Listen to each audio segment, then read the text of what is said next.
करवा चौथ का व्रत नारीत्व की शक्ति और उसके प्रेम की प्रकाष्ठा का पर्व है। यह पर्व सदियों से चला आ रहा उसी परंपरा का हिस्सा है जिसमें स्त्रियां अपने पति की लंबी आयु और समृद्धि की कामना करते हुए दिन भर निर्जला उपवास रखती हैं। इस दिन का प्रतीक चंद्रमा और करवा माता है, जो न केवल पति पत्नी के बीच के अटूट बंधन का प्रतीक है बल्कि नारी की शक्ति और धैर्य का भी प्रतीक है। करवा चौथ की कथा हमें याद दिलाती है कि प्रेम, विश्वास और त्याग का रिश्ता ही एक परिवार की नींव को मजबूती प्रदान करता है।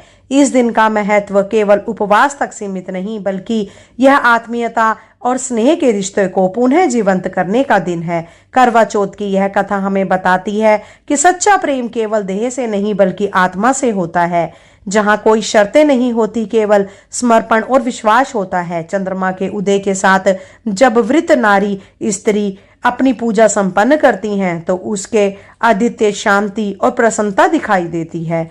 आइए श्रोताओं, आज करवा चौथ के व्रत को पूर्ण करने वाली इस दिव्य कथा का रसपान करते हैं और अपने अपने सुहाग की लंबी आयु की कामना करते हैं।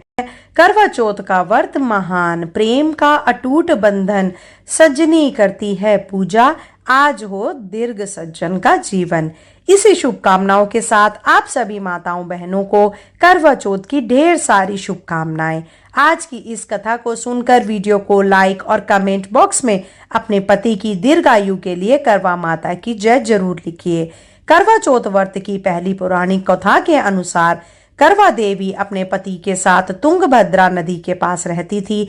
एक दिन करवा के पति नदी में स्नान करने गए तो एक मगरमच्छ ने उनका पैर पकड़ लिया और नदी में खींचने लगा। मृत्यु को करीब देखकर करवा के पति करवा को पुकारने लगे। करवा दौड़कर नदी के पास पहुंची और पति को मृत्यु के मुंह से ले जाते समय उस मगर को देखा। करवा ने तुरंत एक कच्चा धागा लेकर मगरमच्छ को एक पैर से बांध दिया। करवा के अस्तित्व के कारण मगरमच्छ कच्चे धागे में ऐसे बंधा कि टस से मस नहीं हो पा रहा था। करवा के पति और मगरमच्छ दोनों के प्राण संकट में फंसे हुए थे। करवा ने यमराज को पुकारा और अपने पति को जीवन दान देने और मगरमच्छ को मृत्यु दंड देने के लिए कहा। यमराज ने कहा, मैं तो ऐसा नहीं कर सकता क्योंकि अभी मगरमच्छ की आयु शेष है और तुम्हारे पति की आयु पूरी हो चुकी है। तब क्रोधित होकर करवा ने यमराज जी से कहा कि अगर आपने ऐसा नहीं किया तो मैं आपको श्राप दे दूंगी। और सती के श्राप से भयभीत होकर यमराज ने तुरंत मगरमच्छ को यमलोक भेज दिया और करवा के पति को जीवन दान दे दिया। इसीलिए करवा चौथ के व्रत में सुहागन महिलाएं करवा माता से प्रार्थना करती हैं कि हे करवा माता, जैसे आपने अपने पति को मृत्यु के मुंह से वापस निकाल लिया वैसे ही मेरे सुहाग की भी रक्षा करना। करवा माता की तरह देवी सावित्री ने भी कच्चे धागे से अपने पति को वट वृक्ष के नीचे लपेट रखा था। कच्चे धागे में लिपटा प्रेम और विश्वास ऐसा था कि यमराज सावित्री के पति के प्राण अपने साथ लेकर नहीं जा सके। सावित्री के पति के प्राण को यमराज को लौटाना पड़ा और सावित्री को वरदान देना पड़ा कि उनका सुहाग हमेशा अटल बना रहे और वे दोनों लंबे समय तक एक साथ रहेंगे। अब सुनिए करवा चौथ माता की दूसरी कथा।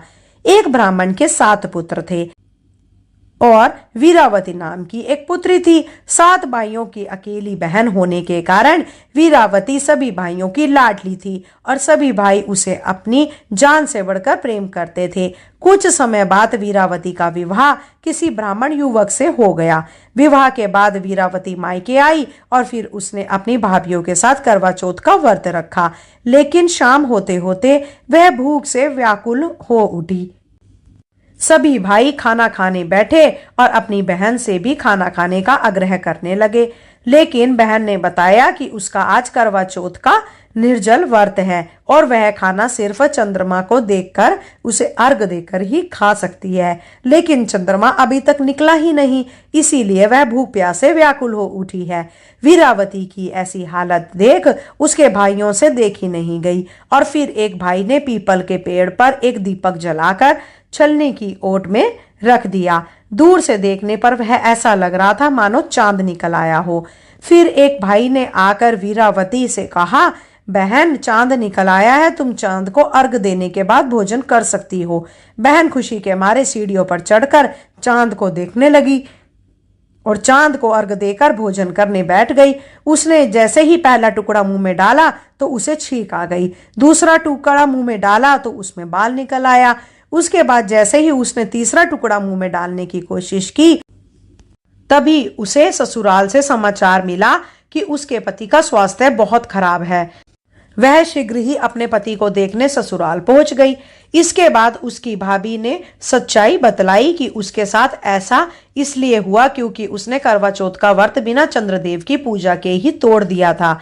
उसके भाइयों ने आग जलाकर झूठ कहा कि चांद निकल आया है और उसने सच मानकर अपना व्रत तोड़ दिया। इस कारण उसका पति बीमार पड़ गया और सच्चाई जानने के बाद करवा अपने ससुराल को गई और यह प्रतिज्ञा की कि मैं अपने पति को कुछ नहीं होने दूंगी। दुर्भाग्यवश जब करवा अपने ससुराल पहुंची तो उसका पति प्राण छोड़ चुका था। पति के प्राण चले जाने पर करवा इस दुख को सहन नहीं कर पाई और सभी से कहने लगी कि मैं अपने पति का अंतिम संस्कार नहीं होने दूंगी। मैं अपने पति से दूर नहीं रह सकती। मैं एक पतिव्रता और अस्तित्व की शक्ति से अपने पति के प्राणों को वापस लाऊंगी। और फिर वह अपने मृत पति को लेकर एक झोपड़ी में रहने चली गई और अपने पति को जीवित करने के लिए भगवान की पूजा व्रत आदि करने लगी। इस प्रकार 1 साल बीत गया। फिर करवा चौथ का व्रत आने पर उसने विधि विधान से निर्जर और निराहार रहकर करवा चौथ का व्रत रखा। चौथ माता की और गणेश भगवान की पूजा की। रात को चंद्रदेव को अर्घ देकर व्रत का समापन किया। व्रत का समापन होते ही उसका पति जय गणेश जय गौरी, जय गणेश जय गौरी कहता हुआ पुनर्जीवित हो गया।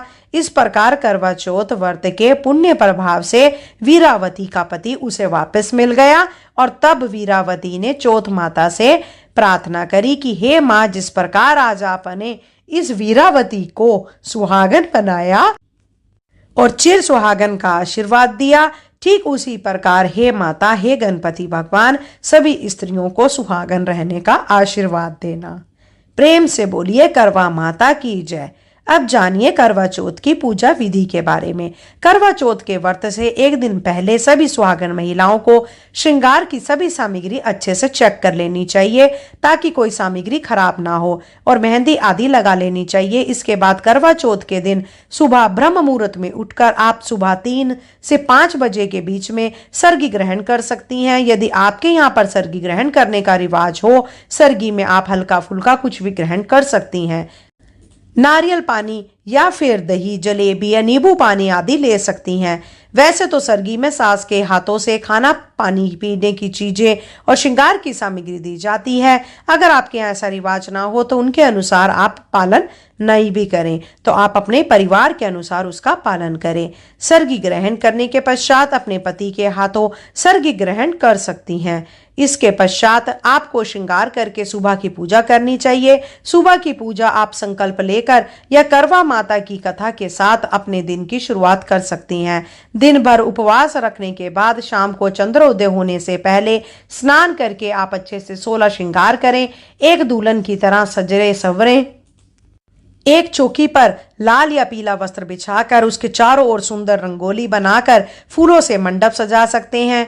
चौकी पर करवा माता की तस्वीर स्थापित करें। करवा माता की जो तस्वीर मार्केट से मिलती हैं उसमें आपको सूर्य और चंद्रदेव की तस्वीर मिल जाएगी। करवा माता और साथ ही आपको इस व्रत में सुनी जाने वाली कथा भी मिल जाएगी।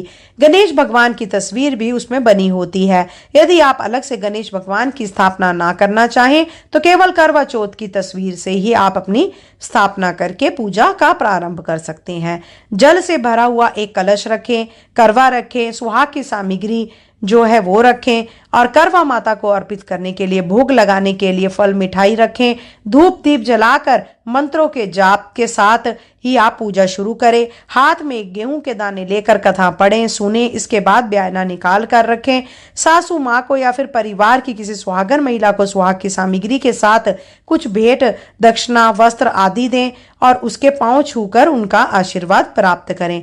चंद्रमा उदय होने पर आटा छानने वाली एक छन्नी से दीपक रखकर उसमें चंद्रदेव को देखें और ओम सह चंद्र मसे नमः कहें। चंद्र देवता को जल का अर्घ दें और उसके पश्चात छलनी की आड़ से ओट में से ही सबसे पहले चंद्र देवता को देखें, फिर अपने पति को, और फिर चंद्र देवता को, फिर अपने पति को। ऐसा 7 बार करना है आपको। फिर चंद्र देवता को हाथ जोड़कर प्रणाम करने के बाद अपने पति के हाथों से फल या मिठाई या जल ग्रहण करके आपको अपने व्रत को खोल लेना चाहिए। इसके पश्चात आप शुद्ध सात्विक भोजन ग्रहण कर सकती हैं। करवा चौथ के व्रत में आप नॉर्मल साधारण पूरी पकवान आदि जो भी आपके यहाँ व्यंजन बनाए जाते हों वो आप ग्रहण कर सकती हैं। इस प्रकार से करवा चौथ का व्रत पूर्ण होता है। तो यह थी आज की वीडियो। उम्मीद करती हूँ जानकारी आपको पसंद आई होगी। अब सुनिए करवा चौथ व्रत की आरती। ओम जय करवा मैया, माता जय करवा मैया, जो व्रत करे तुम्हारा पार करो नैया। ओम जय करवा मैया, सब जग की हो माता तुम हो रुद्राणी, यश तुम्हारा गावत जग के सब प्राणी। ओम जय करवा माता, कार्तिक कृष्ण चतुर्थी जो नारी व्रत करती, दीर्घ आयु पति होवे दुख सारे हरती। ओम जय करवा माता, होए सुहागन नारी सुख संपत्ति पावे, गणपति जी बड़े दयालु विघ्न सभी नाशे। ओम जय करवा मैया, करवा मैया जी की आरती, व्रत करके जो गावे, व्रत हो जाता पूर्ण सब विधि सुख पावे। ओम जय करवा मैया। हे करवा माता, सबके सुहाग की रक्षा करना, सबको दीर्घ आयु देना, सबके सुहाग बने रहे, इसी मंगल कामना के साथ आपको करवा चौथ की हार्दिक शुभकामनाएं। आपका दिन मंगलमय हो। जय करवा चौथ माता की।